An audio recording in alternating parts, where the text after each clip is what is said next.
the heart of a young, rebuilding America, after the echoes of war had faded, a new sound began to reverberate across the land. The rhythmic clang of steel against stone. It was the sound of progress, of a nation striving to bind itself together with ribbons of iron, the railroads. For many, especially the newly freed, these tracks represented not just a path to distant lands, but a road to a new future, built by the strength of their own hands. And among these titans of labor, there emerged a man whose strength was legendary, whose spirit was indomitable. His name was John Henry.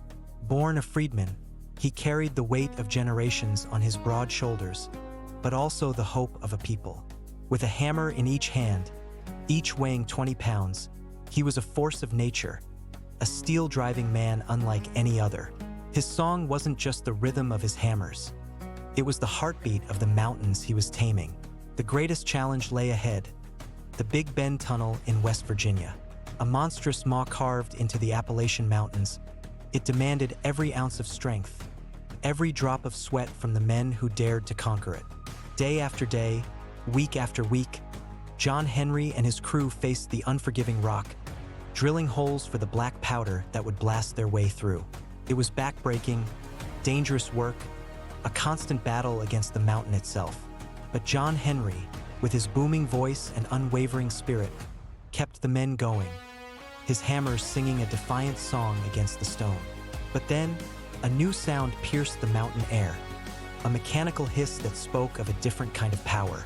The steam drill arrived, a marvel of modern engineering, promising to do the work of 20 men, faster and cheaper. Fear rippled through the camp. What would become of them, the steel-driving men, if machines could do their work? This new invention threatened not just their livelihoods, but their very identity, their purpose. The foreman, eager to prove the machine's superiority, boasted of its speed and efficiency. John Henry listened, his eyes fixed on the cold steel of the machine. He knew what it meant. It meant the end of an era, the end of the human touch, the human will. But John Henry was not one to back down.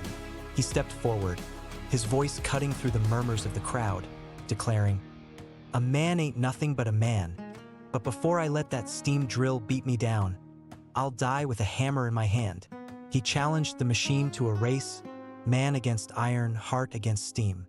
The stakes were clear, the future of labor, the dignity of man. The day of the race dawned, hot and heavy with anticipation. John Henry, stripped to the waist, stood ready, his hammers gleaming in the sun. Beside him, the steam drill hissed and clanked, a metallic beast ready to devour the mountain. The signal was given, and the tunnel echoed with the furious symphony of man and machine. John Henry worked with a superhuman intensity, his muscles rippling, his breath coming in ragged gasps. Each swing of his hammer was a testament to human will, a defiant roar against the encroaching age of machines. The crowd watched, mesmerized, their hopes and fears riding on every blow. He drilled deeper, faster, than any man had ever dared. Finally, with a mighty, earth-shattering blow, John Henry drove his last steel. He had won, 15 feet of solid rock, compared to the machine's 9. A cheer erupted from the crowd, but it quickly turned to a gasp. John Henry, the steel-driving man, had given his all. He collapsed, his heart, so full of courage and defiance, finally giving out. He had beaten the machine, but the victory came at the ultimate price. John Henry died with his hammer in his hand, a legend forged in steel and sweat, a timeless symbol of human spirit against the relentless march of progress. His song lives on, a reminder that while machines may build the world, it is the heart of man that truly moves mountains.